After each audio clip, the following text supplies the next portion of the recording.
Architectural entrainment, the hijacking of the biohardware, is not limited to the digital signals.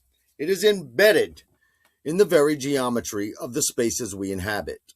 Architecture is more than accumulation of inert mass buildings. Embody, direct, store, and emit energy over time, a process defined by some as frequency. The system utilizes hybrid spatial strategies that reflect collisions of differing points of view, which effectively fuse the unfusable to create a dissonant environmental frequency.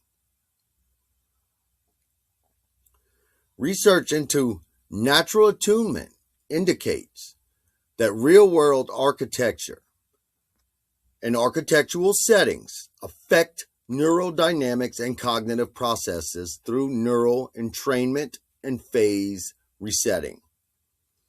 A person's sensory and motor systems coordinate with the rhythmic elements of the built environment, meaning that an environment designed according to ISA or SOA principles will naturally entrain the inhabitants into those systemic structures.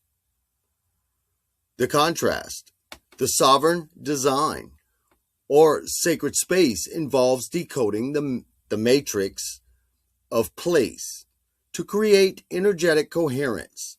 This is the philosophy of light, where luxury is understood as the attunement of people and places to the living frequency.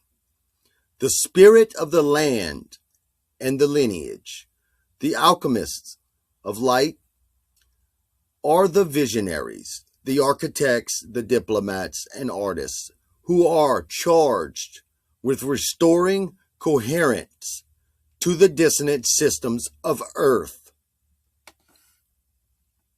If you're still with me, stay tuned. It continues.